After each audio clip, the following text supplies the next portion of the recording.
ദൈവനാമം മഹത്വപ്പെടട്ടെ. എൻ്റെ പേര് ശ്രീകുമാർ. ഞാൻ പത്തനംതിട്ടയിൽ നിന്ന് വരുന്നു. ഞാനൊരു പെന്തക്കോസ്ത് വിശ്വാസിയായിരുന്നു. 2022 8-ാം മാസം 10-ാം തീയതിയാണ് ഞാൻ ആദ്യമായിട്ട് കൃപാസനത്തിൽ വരുന്നത്. കൃപാസനത്തിൽ വന്ന് ഉടമ്പടി എടുക്കാനുള്ള ഭാഗ്യമുണ്ടായി. കാരണം 2-3 വട്ടം കൃപാസന പത്രം കിട്ടിയെങ്കിലും ഞാൻ 2 വട്ടം ആദ്യം അത് കിട്ടിയെങ്കിലും ഞാൻ അതിനെ അങ്ങനെ അംഗീകരിച്ചില്ല. കാരണം പെന്തക്കോസ്തുകാർക്ക് മാതാവില്ല. ആ ഒരു ട്രെയിനിങ്ങിലാണ് ഞാൻ. എങ്കിലും ഞാൻ ദൈവത്തെ അറിഞ്ഞുകൊണ്ട്, കർത്താവിനെ അറിഞ്ഞുകൊണ്ട് മോശപ്പെട്ടൊന്നും പറഞ്ഞിട്ടില്ല.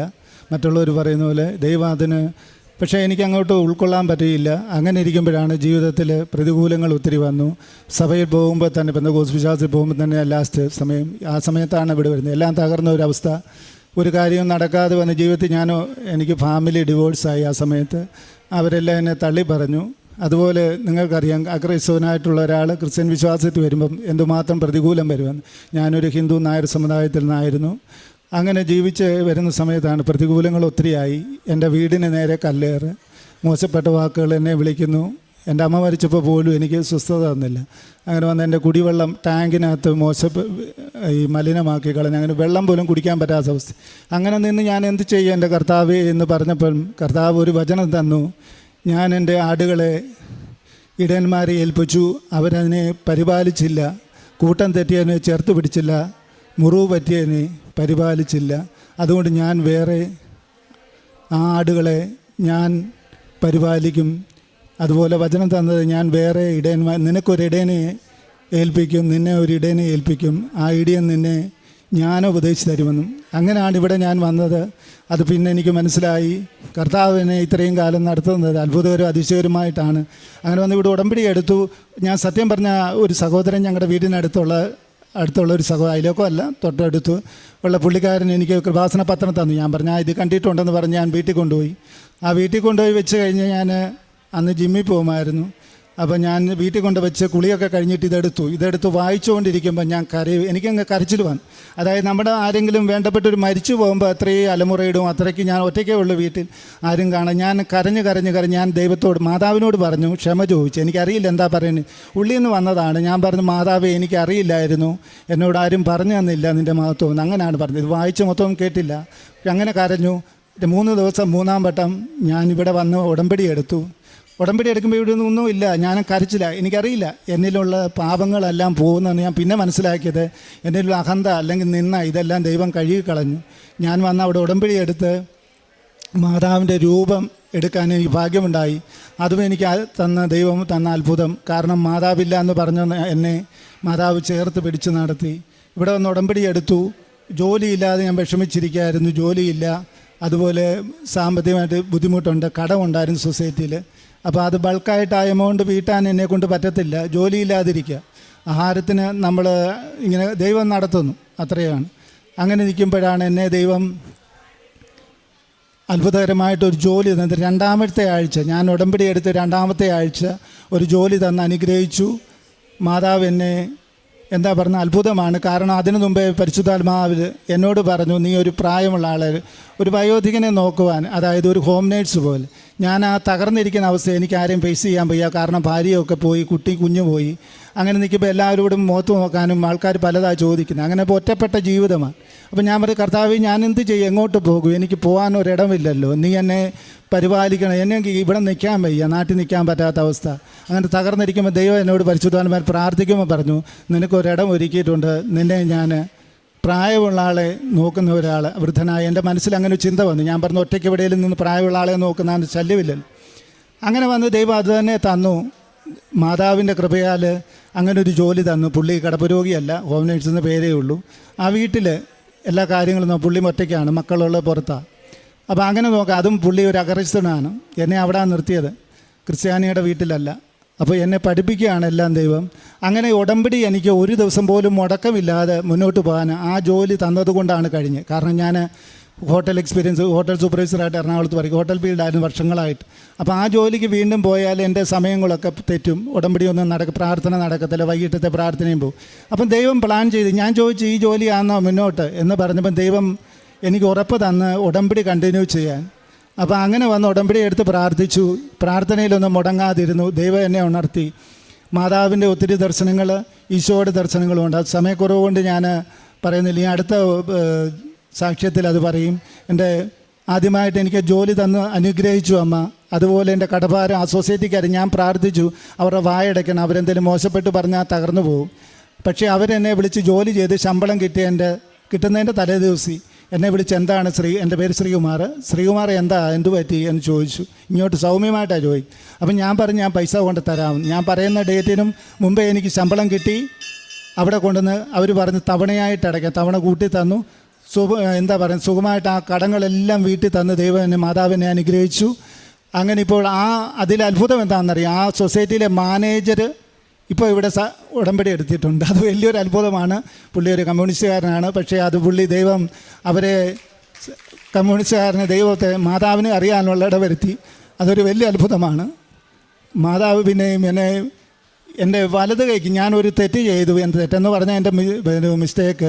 ഞാൻ എല്ലാവരെയും സാക്ഷ്യം കേൾക്കുമ്പോൾ ഞാൻ പറഞ്ഞു, ഒരു ദിവസം ഈ വൈകിട്ട് ഉടമ്പടി പ്രാർത്ഥന പ്രാർത്ഥിക്കുമ്പോൾ ഞാൻ ഈ തൈലം കൊണ്ട് എനിക്കായിട്ടൊന്നും ഗുണമൊന്നും എനിക്കൊന്നും തോന്നിയിട്ടില്ല, ഞാനൊന്നും പരട്ടുന്നില്ല, അപ്പോൾ എനിക്ക് പ്രയോജനമില്ല. അങ്ങനെ പ്രാർത്ഥിച്ചു. അന്നേരം എൻ്റെ ഇടനെഞ്ചിന് ഭയങ്കര വേദന വന്ന് ശരീരം തളർന്നു. ഒരു അറ്റാക്ക് വരുന്ന പ്രതീതിയാണ്. അപ്പം പറഞ്ഞു കേട്ടുള്ള അറിവില്ല നമ്മൾക്ക്. കൈ തളർന്നു, കാല് തളർന്നു, ശരീരം മൊത്തം വെള്ളം കുടിക്കണം, പരവേശം ബോധക്കേട് പോലെ. അപ്പോഴും എനിക്ക് ഭയമില്ല. അപ്പം ഞാൻ അമ്മയോട് പ്രാർത്ഥിച്ചുകൊണ്ട്, അമ്മ ക്ഷമിക്കണം, ഞാൻ അറിവില്ലാതെ പറഞ്ഞത് അറിവില്ല. ഞാൻ തൈലം പെട്ടെന്ന് എടുത്ത് ഇടത് നെഞ്ചിന് പുരട്ടി.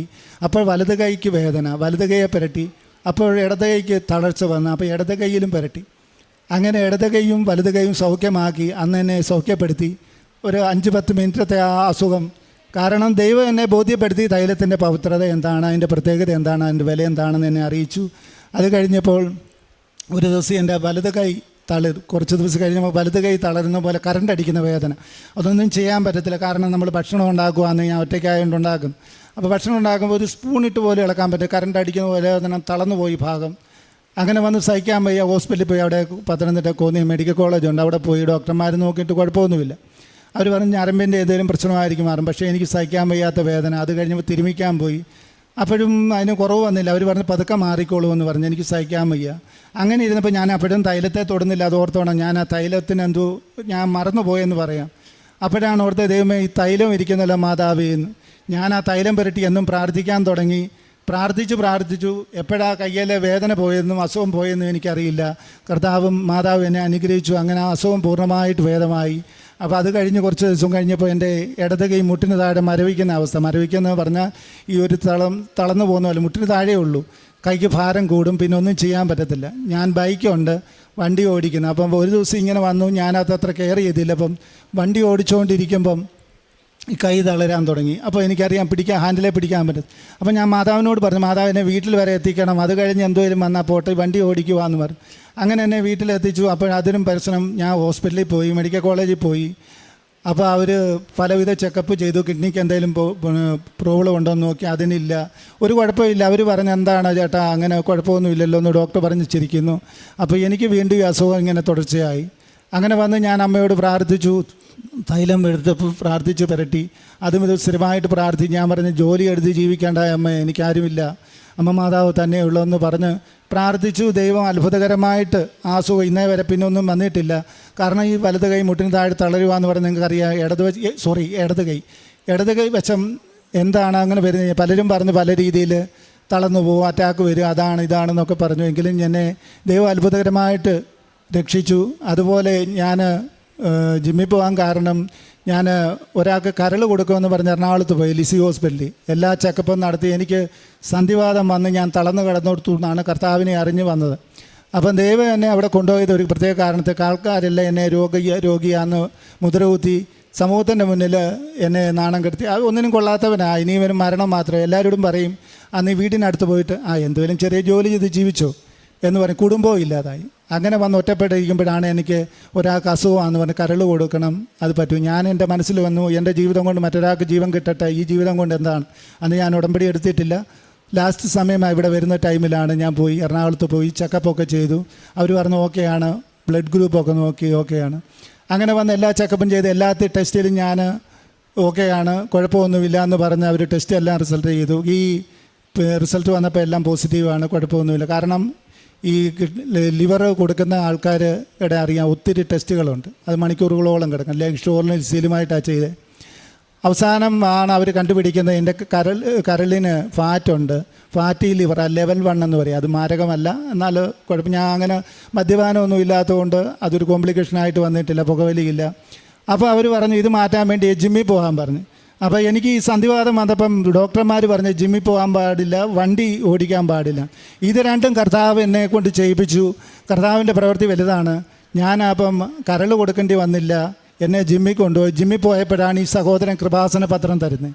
ഓർത്തോണം, എൻ്റെ ശരീരത്തിൻ്റെ കൊഴുപ്പ് കുറയ്ക്കാൻ, ഫാറ്റ് കുറയ്ക്കാൻ വേണ്ടിയാണ് പോയത്. അങ്ങനെ വന്നു. ജിമ്മിൽ പോയാൽ മരിച്ചു പോകുമെന്ന് പറഞ്ഞ് എന്നെ കൊണ്ട് ജിമ്മിൽ പോയി വർക്കൗട്ട് ചെയ്ത് 2.5-3 മാസം അതിന് വേണ്ടി ഹാർഡ് വർക്ക് ചെയ്തു. തടി 2 മാസം കൊണ്ട് 10 കിലോ കുറച്ചു. അങ്ങനെ എന്നെ ദൈവം അത്ഭുതകരമായിട്ട് നടത്തി. എന്ത് മനുഷ്യർ എന്നിൽ കണ്ടോ, എന്നെ വേണ്ടാന്ന് പറഞ്ഞ് എനിക്ക് പറ്റില്ല എന്ന് പറഞ്ഞത് ദൈവം എന്നെ കൊണ്ട് ചെയ്തു. അതുപോലെ അങ്ങനെ അത്ഭുതകരമായിട്ട് എന്നെ നടത്തി ഇവിടെ എത്തിച്ചിരിക്കുന്നു. അതുപോലെ വേറൊരു കാര്യമെന്ന് പറഞ്ഞാൽ, ഞാൻ ഉടമ്പടി വെക്കാത്ത ഒരു കാര്യമാണ്, എനിക്കൊരു വണ്ടിയില്ല. അപ്പോൾ ഈ കടം കയറി വല്ലാത്ത അവസ്ഥ നിൽക്കുമ്പോഴാണ് ഒരു വാഹനത്തിന് വേണ്ടി ഇവിടെ കൃപാസനത്തിലെ സാക്ഷ്യം കേട്ടു. ഒരു സഹോദരി പറഞ്ഞു, വാഹനമില്ലാത്ത സമയത്ത് പിന്നെ ഇവിടെ വന്ന് ഉടമ്പടി എടുത്തു. എന്നിട്ട് മാതാവിൻ്റെ ഒരു ലോക്കറ്റ് കീ ചെയിൻ മേടിച്ചുകൊണ്ട് പോയി.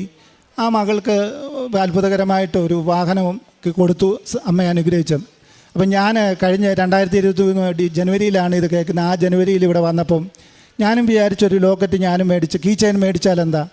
അപ്പോൾ ഒരു വാശിയല്ല നമുക്കത്. ഇപ്പം ഞാൻ അമ്മയോട് പറഞ്ഞു, മനുഷ്യരോട് ചോദിക്കുന്ന പോലെ, കടം ചോദിക്കാൻ മടിക്കുന്ന പോലെ കടം ചോദിക്കേണ്ടി വന്നിട്ടില്ല. ഞാൻ പറയാം, നമുക്കൊരു ലജ്ജ തോന്നത്തില്ല എന്നുപോലെ എല്ലാ മാതാവിനോട് തടുതടാന്ന് ചോദിക്കുന്നത് ശരിയല്ല. ഈശോയോടും ഞാൻ പറഞ്ഞു, മാതാവ് എനിക്ക് യോഗ്യതയുണ്ടെങ്കിൽ ഒരു വാഹനം തന്ന് അനുഗ്രഹിക്കണം, എനിക്കറിയില്ല, പറയാൻ പോലും നാണക്കേടാണ്, ദൈവത്തോടാണെന്ന് ഓർത്തോണം. അപ്പം ഞാൻ പറഞ്ഞു, എനിക്ക് അതിനുള്ള കഴിവ്. ഇവിടെ വന്നു, ഞാൻ ലോക്കറ്റ് മേടിക്കുന്നിടത്ത്, കീ ചെയിൻ മേടിക്കുന്നിടത്ത് നിന്നു. അപ്പോൾ എൻ്റെ മനസ്സിൽ വന്നു, ദൈവത്തെ പരീക്ഷിക്കേണ്ട ആവശ്യമില്ല, എൻ്റെ ഹിതമെങ്കിൽ എനിക്ക് യോഗ്യതയെങ്കിൽ ദൈവം എനിക്ക് ഒരുക്കി തരുമെന്ന്. ഞാൻ തിരിച്ചു പോയി. ആ മാസം ഞാൻ വീട്ടിൽ പോയി കഴിഞ്ഞപ്പോൾ UK എൻ്റെ ഒരു സുഹൃത്തുണ്ട്, ഇടയ്ക്ക് എന്നെ വിളിക്കാറുണ്ട്. അവർ പെന്തക്കോസ്തുകാരനാണ്. മാതാവിനെ വിളിക്കുന്നതൊന്നും അവർക്കറിയില്ല. ഞാനത് വെളിപ്പെടുത്തിയില്ല. അപ്പോൾ ആ മകൻ എന്നോട് പറഞ്ഞു, ബ്രദറെ എന്താ പിന്നെ ഇങ്ങനെ ഒരു വാഹനമൊക്കെ എടുക്കുന്നത്. ഞാൻ പറഞ്ഞതിൻ്റെ പൈസ ഇല്ല, ബുദ്ധിമുട്ടാണെന്ന്. അങ്ങനെ പറയുമ്പോൾ ചുമ്മാ നോക്കുക ഏത് മോഡലാണ്. ഞാൻ ആക്റ്റീവ നോക്കി, മറ്റു വാഹനങ്ങളൊക്കെ നോക്കിയിട്ട് എന്നോട് എനിക്ക് ഇഷ്ടപ്പെട്ടില്ല എന്നല്ല, അത് മതിയെന്ന് പറഞ്ഞു. അപ്പോൾ ഒരാൾ എന്നോട് പറഞ്ഞു, നീ ബൈക്കൊന്നും ഓടിക്കല്ലേ, ബൈക്ക് ഓടിച്ചാൽ ഭയങ്കര അപകടം, നിന്നെക്കൊണ്ട് പറ്റത്തില്ല. ആ ഒരു പോയിൻ്റ് എൻ്റെ മനസ്സിൽ കിടപ്പുണ്ട്. എന്നെ ഒന്നിനും കൊള്ളത്തില്ലെന്ന് ഞാൻ പറഞ്ഞു. കർത്താവ്, ഇവരൊക്കെ വഴിയെ പോകുന്നവർ വരെ എന്നോട് പറയാൻ തുടങ്ങി, നിന്നെ ഒന്നിനും കൊള്ളത്തില്ലെന്ന്, നിൻ്റെ മകനാണ്, എന്നെ ബോധ്യപ്പെടുത്തണം. ഞാൻ ഇടയ്ക്കിടയ്ക്ക് പ്രാർത്ഥിക്കാറുണ്ട്, മാതാവിൻ്റെ ഈശോയുടെ മകനാണെന്ന് വെളിപ്പെടുത്തണം. ആ വെളിപ്പെടുത്തൽ ചെറിയ കാര്യമല്ല, വലിയ കാര്യമാണ്. കാരണം കർത്താവിൻ്റെ ക്രൂശെടുത്ത് എൻ്റെ ക്രൂശെടുത്ത് എൻ്റെ പുറകെ നടക്കുന്നവനാണ് എൻ്റെ വിശ്വാസി, എൻ്റെ മകനെന്ന് ദൈവം വിളിക്കുന്നത്. അപ്പോൾ അത് ചെറിയ കാര്യമല്ല, നമുക്കതിന് സ്ട്രഗിളിങ് കൂടും. അങ്ങനെ പറഞ്ഞു കഴിയുമ്പം ഞാനെങ്കിലും പ്രാർത്ഥിച്ചു. എൻ്റെ ജീവിതം കൊണ്ട് ഇനിയും ഞാൻ ക്രിസ്തീയ വിശ്വാസത്തിൽ വന്ന വെറും ഒരു മുട്ടുവേദന മാറാനോ അല്ലെങ്കിൽ തലവേദന മാറുമ്പം ക്രിസ്തീയ വിശ്വാസത്തിൽ വന്നതല്ല. എൻ്റെ ദൈവം എന്നെ അത്ഭുതകരമായിട്ട് ജീവൻ തന്ന് രക്ഷിച്ചതാ. തളർന്ന് കടന്ന് മരിച്ചു പോകുമെന്ന് പറഞ്ഞു. എൻ്റെ നട്ടെല്ലിൻ്റെ കണ്ണി അകന്നതാ. ഇതൊക്കെ സാക്ഷി പേപ്പറിൽ എഴുതാൻ സ്ഥലക്കുറവ് കൊണ്ട് എഴുതാഞ്ഞതാ. നട്ടെല്ലിൻ്റെ കണ്ണി അകന്ന് ഡോക്ടർമാർ പറഞ്ഞു മരിച്ചു പോകുമെന്ന്. എന്ന് പറഞ്ഞാൽ എന്നോട് ആമവാദം എന്ന് പറയും. അപ്പം എന്താ പറയുന്നത്, അതിന് കൂനിയെ നടക്കത്തുള്ളൂ, നൂരാൻ പറ്റത്തില്ല. അതല്ല, എൻ്റെ നട്ടെല്ലിൻ്റെ കണ്ണി ദൈവം ഒരു ദിവസം രാത്രി ഞാൻ ഉറങ്ങുമ്പം എൻ്റെ ഈശോയുടെ കരങ്ങൾ എനിക്ക് അരം മുതൽ കഴുത്ത് വരെ ഇങ്ങനെ അമക്കി. അത് ഫിസിയോതെറാപ്പിയൊക്കെ ചെയ്യുന്നവർക്കറിയാം. കൈ വെച്ചിങ്ങനെ അമക്കുമ്പം എന്താണ് ഞാൻ മരിച്ചു പോകുമെന്നും പറഞ്ഞ് കിടന്ന എൻ്റെ ദൈവം എന്നെ നട്ടെല്ലിൻ്റെ കണ്ണി നേരെയാക്കി. ആ എക്സ്റേ എടുത്ത് ഇപ്പോഴും എൻ്റെ കയ്യിലുണ്ട്. എന്നെ ആരോഗ്യത്തോടെ ഇപ്പോഴും നടത്തുന്നു, ഒന്നും ചെയ്യാൻ പറ്റത്തില്ലെന്ന് പറഞ്ഞ് ആ അമ്മ ഇപ്പോഴെനിക്ക് ആ വണ്ടിയുടെ കാര്യം ഞാൻ പറഞ്ഞല്ലോ, അവിടെ വന്നപ്പോൾ ആ സഹോദരൻ പിന്നെയും വിളിച്ചു, വണ്ടി നോക്കിയോ? ഞാൻ പറഞ്ഞില്ല, സാമ്പത്തികം ഇല്ല, ഇപ്പോഴേ എടുക്കുന്നത്. അപ്പോൾ എന്നോട് പറഞ്ഞു, എൻ്റെ ഈ പൈസ കൊണ്ട് ഞാൻ തരാം, എൻ്റെ കർത്താവ് എന്നെ ഏൽപ്പിച്ചിട്ടുണ്ട് എൻ്റെ പൈസ. ഞാനന്ന് കരഞ്ഞു, സന്തോഷം കൊണ്ട്. അവരുടെ മുന്നിലല്ല, കർത്താവിൻ്റെ മുന്നിൽ. എൻ്റെ 5 പൈസ ഇല്ലാതിരിക്കുമ്പോഴാണ് എന്നോട് തന്നെ വാഹനം മേടിക്കാൻ പറഞ്ഞത്. ആ മകൻ പൈസ അയച്ചു തന്നു. ഞാൻ വാഹനം മേടിച്ചു. ജനുവരി ഇവിടെ വന്ന് പറഞ്ഞ കാര്യം ഫെബ്രുവരിയിൽ ഇവിടെ വന്നു. വാഹനം മേടിച്ചിട്ട് ഇവിടെ വന്ന് സഹോദരനോട് ചോദിച്ചു, ഇവിടെ വാഹനം വെഞ്ചരിക്കും അങ്ങനെയുള്ളൂ. അപ്പോൾ എന്നോട് പറഞ്ഞു, അങ്ങനെയില്ല ബ്രദറെ, ഇവിടെ അങ്ങനെ ചെയ്യത്തില്ല എന്ന്. ആ സഹോദരൻ പറഞ്ഞു, ഓക്കെ. ഞാൻ പ്രാർത്ഥിച്ചു. അമ്മയുടെ മുന്നിൽ കീ ചെയിൻ മേടിച്ചു. അമ്മ തന്ന വാഹനവും ഒരു സിൽവർ ഗ്രേ ബ്ലാക്ക് ബ്ലൂ ഉള്ള ഒരു ബജാജിൻ്റെ വണ്ടിയാണ്, 125. അങ്ങനെ ബൈക്ക് ഓടിക്കാൻ എന്നെ നാട്ടുകാരും വീട്ടുകാരും ഡോക്ടർമാരും പറഞ്ഞ് ഞാൻ മരിച്ചു പോകുമെന്ന് പറഞ്ഞിടത്താണ് ഞാൻ ഇന്നിവിടെ സാക്ഷ്യം പറയുന്നത്. ദൈവം ഒത്തിരി അത്ഭുതങ്ങളും അഭിഷേകങ്ങളും തന്നു. അതുപോലെ എൻ്റെ മകന് പിന്നെ അസുഖം ഉണ്ടായിരുന്നു. മകന് കിഡ്നി സ്റ്റോണും അതുപോലെ ഒരു പൈൽസിൻ്റെ അസുഖം വർഷങ്ങളായിട്ട് അവൻ അനുഭവിച്ചുകൊണ്ടിരിക്കുക. അവന് +1 പഠിക്കുന്ന. ഞാൻ വിളിക്കുകയൊക്കെ ചെയ്യുമ്പോൾ ഇങ്ങനെ ബുദ്ധിമുട്ട് പറയും. എന്നോട് പറഞ്ഞു പ്രാർത്ഥിക്കാൻ. ഞാൻ അങ്ങനെ പ്രാർത്ഥിച്ച് ഇവിടെ വന്ന് ഉടമ്പടി എടുത്തു കഴിഞ്ഞപ്പോൾ ഈ തൈലവും ഉപ്പും കൊണ്ട് മകൻ്റെ തിരുവനന്തപുരത്താണ് അവന് ഭാര്യയുടെ കൂടെ. അപ്പം ഞാൻ അവിടെ പോയി പ്രാർത്ഥിച്ചു, വയറ്റിൽ പുരട്ടി കുരിശ് വരച്ച് പ്രാർത്ഥിച്ചു, ഉപ്പ് കൊടുത്തിട്ട് പറഞ്ഞു വെള്ളത്തിലിട്ട് കഴിക്കണം. അങ്ങനെ ശക്തമായിട്ട് പ്രാർത്ഥിച്ചു. അവൻ ഓപ്പറേഷൻ വേണമെന്ന് പറഞ്ഞ ദിവസം അവൻ പറഞ്ഞു, അച്ഛാ ഓപ്പറേഷൻ ചെയ്യേണ്ടി വരുമോ? ഞാൻ പറഞ്ഞു ഒന്നുമില്ല, ചുമ്മാതാ. ഡോക്ടർ ഇനി ചെക്കപ്പിന് ചെല്ലുമ്പം പറഞ്ഞു ഓപ്പറേഷൻ വേണമെങ്കിൽ പറയും, ഇന്ന് അത് അറിയാമെന്നും പറഞ്ഞ് തലേ ദിവസം ടെൻഷൻ അടിച്ചിരിക്കുക. അപ്പം ഞാൻ പറഞ്ഞു ഒന്നും ടെൻഷൻ അടിക്കണ്ട, എൻ്റെ അമ്മ ഈശോയും നിന്നെ കാത്തു പരിപാലിക്കുക. അവൻ അത്രയും അറിയത്തില്ലെങ്കിലും ദൈവത്തെ ഞാൻ എൻ്റെ പ്രാർത്ഥന കണ്ടിട്ടുണ്ട്, പ്രാർത്ഥിക്കുമ്പോൾ കണ്ണുനീര് വരുന്നത് കണ്ടിട്ടുണ്ട്, ഞാൻ തളർന്ന് കിടന്ന് തുറന്ന് ജീവനോടെ നടക്കുന്നത് കണ്ടിട്ടുണ്ട്. അപ്പോൾ ഇതൊക്കെ കൊച്ചാന്നേലും അവന് മനസ്സിലാവും. ഹല്ലേലൂയ, ആമേൻ. യേശുവേ നന്ദി, യേശുവേ മഹത്വം. അങ്ങനെ അവനെ ഇപ്പോഴും കുഴപ്പമൊന്നുമില്ലാതെ അത്ഭുതകരമായിട്ട് അവന് സൗഖ്യം വന്നു. ഡോക്ടർ പറഞ്ഞു ഒന്നും വേണ്ട, ഇപ്പോഴും അവൻ പ്രാർത്ഥിക്കും. ഞാൻ കൊന്ത കൊടുത്തായിരുന്നു. അവൻ പരീക്ഷയ്ക്ക് പോയി പഠിക്കാൻ ഇച്ചിരി ഡള്ളായി നിന്ന മകന് നല്ലപോലെ പഠിക്കുന്നു, കുഴപ്പമില്ലാതെ 10ാം ക്ലാസ് കഴിഞ്ഞ ദിവസം ജയിച്ചു. ഇപ്പം +1 അവിടെ അഡ്മിഷൻ കിട്ടി. അതുപോലെ അഡ്മിഷൻ കിട്ടുമ്പോഴും ബുദ്ധിമുട്ടുകളൊക്കെ വന്നു. പലരും പറഞ്ഞ് അഡ്മിഷൻ കിട്ടാൻ സാമ്പത്തികമായിട്ട് ഒത്തിരി മുടക്കണം, അങ്ങനെയൊക്കെ ബുദ്ധിമുട്ടുകളുണ്ടായിരുന്നു. പരീക്ഷയ്ക്ക് നല്ല മാർക്ക് കിട്ടത്തില്ല, കാരണം ഭാര്യയും ഭർത്താവും രണ്ടായി. അവൻ മാനസികമായിട്ട് ഒത്തിരി തകർന്നിരിക്കുന്ന, അച്ഛനും അമ്മയും അവൻ്റെ കയ്യിലില്ല, അടുത്തില്ല. അങ്ങനെ വരുമ്പോൾ അവൻ ഒത്തിരി വിഷമിച്ചിരുന്നു. അപ്പോഴും ഞാൻ പ്രാർത്ഥിച്ചു, മാതാവേ നിന്നെ അറിഞ്ഞവരുടെ തലമുറ ഒരിക്കലും നശിച്ചു പോകുന്നില്ലെന്നാണ് വചനം പറയുന്നത്. ഞാൻ ഇങ്ങനെയല്ല പറഞ്ഞ് കരഞ്ഞ് നിലവിളിച്ച് പ്രാർത്ഥിച്ചു. എൻ്റെ അപ്പൻ എൻ്റെ മകനെ നല്ല മാർക്ക് കൊടുത്ത് അനുഗ്രഹിച്ചു. അതുപോലെ അവനെ ബലപ്പെടുത്തി. ദൈവം അവനെ രക്ഷിക്കുന്നത് ഞാൻ കണ്ടതാണ്. അവനെ ചേർത്ത് പിടി. അങ്ങനെ മാതാവിനോട് ഞാൻ കരഞ്ഞു പ്രാർത്ഥിച്ചു. അപ്പോൾ അതിൻ്റെ ഇടയ്ക്ക് അവന് മാനസികമായിട്ട് ഇച്ചിരി പ്രശ്നം വന്നു. ഞാൻ പറഞ്ഞ് മനസ്സം വന്ന് അവൻ്റെ അമ്മ അമ്മൂമ്മ, അതായത് എൻ്റെ മുൻ ഭാര്യയുടെ അമ്മ, അവരുമായിട്ട് ഞാൻ സംസാരിച്ച് എന്താണ് കുഴപ്പം. അപ്പം അവൻ പറഞ്ഞാൽ അനുസരിക്കുന്നില്ല. അവൻ ദേഷ്യമാണ്, എല്ലപ്പോഴും ദേഷ്യം, പഠിക്കാൻ എന്തോ മടിയാണ്, അങ്ങനെ ഇങ്ങനെയാണെന്നൊക്കെ പറഞ്ഞ് ഞാൻ അവനോട് സംസാരിച്ചു. അവനെന്തോ ഒരു വിഷമം, അസ്വസ്ഥതയുണ്ട്, മാനസികമായിട്ട് തളർന്നിരിക്കുന്ന അവസ്ഥ. എന്നോട് പറഞ്ഞ് എനിക്ക് ആരുമില്ല, ഞാൻ എങ്ങോട്ടേലും ഇറങ്ങിപ്പോകും. ഞാൻ പറഞ്ഞു മക്കളെ അങ്ങനെയൊന്നും പറയില്ല, അച്ഛനെ ഇവിടെ വരണം, എനിക്ക് അവിടെ വരാൻ പറ്റാത്തതുകൊണ്ടാണ്. അങ്ങനെ പറഞ്ഞ് ഞാൻ നിലവിളിച്ച് പ്രാർത്ഥിച്ചു. ഇവിടുന്ന് പോയി കഴിഞ്ഞ് ഇവിടെ അച്ഛനെ കാണാൻ വന്നായിരുന്നു, അച്ഛനെ കാണാൻ പറ്റിയില്ല. അപ്പോൾ ഈ ഒരു കാര്യമേ ഉള്ളൂ, അത് പറ്റത്തില്ലെന്ന്. അങ്ങനെ വന്ന് അവിടെ പോയി വീട്ടിൽ പോയി പ്രാർത്ഥിച്ചു. ഒരു ദിവസം രാത്രി വീട്ടിൽ ഇരുന്ന് പ്രാർത്ഥിച്ചു. എൻ്റെ കൂടെയുള്ള, ഞാൻ ജോലി ചെയ്യുന്നിടത്താണ് താമസിക്കുന്നത്. അപ്പോൾ അവിടുത്തെ സാറ്, അതാ പ്രായമുള്ള മനുഷ്യൻ, ആ അപ്പച്ചനെ ഇതുപോലെ കേൾക്കുമല്ലോ എന്ന് ഞാൻ പറമ്പിൽ പോയി. വലിയ ഒത്തിരി പറമ്പുണ്ട്, അവിടെ പറമ്പിൽ പോയി ഇരുട്ടത്തെ രാത്രിയിൽ നിന്ന് നിലവിളിച്ച് പ്രാർത്ഥിച്ചു, കരഞ്ഞു. ഞാൻ പറഞ്ഞു ഉടമ്പടി എടുത്തുകൊണ്ടായില്ല, ഞാൻ എങ്ങോട്ടേലും പോയേനെ എൻ്റെ മാതാവ് എന്ന് പറഞ്ഞു. എൻ്റെ തലമുറ ഇല്ലാതായിട്ട് വേണ്ട, ഒന്നീ അവൻ്റെ ജീവൻ അങ്ങ് എടുത്തോണം, അവനെ ഒരു പാഴും ഇതായിട്ട് മോശപ്പെട്ടവനായി എൻ്റെ മുന്നേ നിർത്തരുത്, എനിക്ക് സഹിക്കാൻ വയ്യ എന്ന് പറഞ്ഞ് കർത്താവിനോട് പറഞ്ഞ് എന്നെ വിളിച്ചവൻ്റെ തലമുറയൊന്നും നശിച്ചു പോയിട്ടില്ല എന്ന്. അങ്ങനെ വന്ന് പ്രാർത്ഥിച്ച് ഞാൻ തെറ്റ് ചെയ്തു. ഒരു നെഞ്ചത്ത് അടിച്ചു. എനിക്ക് സഹിക്കാൻ വയ്യ, ആരുണ്ട് എനിക്ക് പറയാൻ? അവസാന അത്താണിയാണ് എൻ്റെ അമ്മ ഈശോയെ, അല്ലാതെ എനിക്ക് ആരുമില്ല, ഒരു മനുഷ്യകരമില്ല. എല്ലാവരും എന്നോട് വെറുത്തിരിക്കുന്ന ഇപ്പോഴും അങ്ങനെയാണ്. കുറച്ച് പേര് സംസാരിക്കും, അതായത് ഈ എന്താ പറയുന്നത്, അവർ ഈ ഗോവിന്ദചാമിയൊക്കെ ഇതിനെക്കാട്ടി ബഹുമാനിക്കുന്ന നാടാണ്, എങ്കിലും എന്നെ അതിലും മോശമായിട്ട്. അപ്പോൾ ആലോചിച്ച് നോക്കണം എന്തുമാത്രം എന്നോട്. എന്താണ് കാരണം? എൻ്റെ കർത്താവിനെ, സത്യദൈവത്തെ ആരാധിക്കുന്നവർക്ക് കിട്ടുന്ന ഒരു ഇതാണ്. അതൊന്നും വിഷയമല്ല, കർത്താവ് ഇതെല്ലാം കണ്ടുകൊണ്ടിരിക്കുകയാണ്. എനിക്ക് മനുഷ്യരുടെ കരമല്ല, ഈശോയുടെ കരം എപ്പോഴും ഉണ്ട്. അത് ഈ ഭൗതികമായി കിട്ടിയതുകൊണ്ട് മാത്രമല്ല, ഇത്രയും വർഷം 2017 മുതൽ ഇന്നിവിടെ നിൽക്കുന്ന നിമിഷം വരെയും ദൈവം എൻ്റെ കൂടെ ഒപ്പമുണ്ട്. എന്നാലേ ജീവിക്കാൻ പറ്റത്തുള്ളൂ. ഈ സമൂഹത്തെ എങ്ങനെയാണ് ജീവിക്കുന്നത് നിങ്ങൾക്ക് അറിയാമല്ലോ. പ്രതികൂലം വന്നാൽ എന്ത് ചെയ്യും? ഒന്നീ ആ മദ്യപാനിയാവില്ലേ, ആത്മഹത്യ ചെയ്യും. ഇതല്ലേ, ഞാൻ പലവട്ടം അതിന് നോക്കിയിട്ടുണ്ട്. എന്നാലും ദൈവനാമം ദൂഷിക്കപ്പെടുമെന്ന് പറഞ്ഞ് എന്നെ പുറമോട്ട് മാറി. എൻ്റെ ദൈവം എനിക്ക് ആയുസ്സും ആരോഗ്യം തന്നെടുത്തു. ഇപ്പം മനസ്സ് ഭാരമില്ല, കാരണം ശത്രുക്കളോട് പോലും ക്ഷമിക്കാൻ എനിക്ക് കഴിഞ്ഞു. ഞാൻ അവർക്ക് വേണ്ടി പ്രാർത്ഥിക്കുന്നുണ്ട്. എന്നെ വെറുത്തവരും എന്നെ നിന്ദിച്ചവരും. അത് ചെറിയ കാര്യമല്ല, അതെൻ്റെ കഴിവല്ല. ഞാനിങ്ങനെ അച്ഛൻ്റെ പ്രസംഗം കേൾക്കുമ്പോൾ അച്ഛൻ പറയും പ്രാർത്ഥിക്കണം, ക്ഷമിക്കണം, മറ്റുള്ളവർക്ക് വേണ്ടിയും പ്രാർത്ഥിക്കണം, ശത്രുക്കൾക്ക് വേണ്ടി പോലും പ്രാർത്ഥിക്കണമെന്ന് പറയും. ഞാൻ ചെയ്യാറുണ്ട്. പ്രാർത്ഥിച്ചു, മനസ്സിൻ്റെ ഭാരം കുറഞ്ഞു.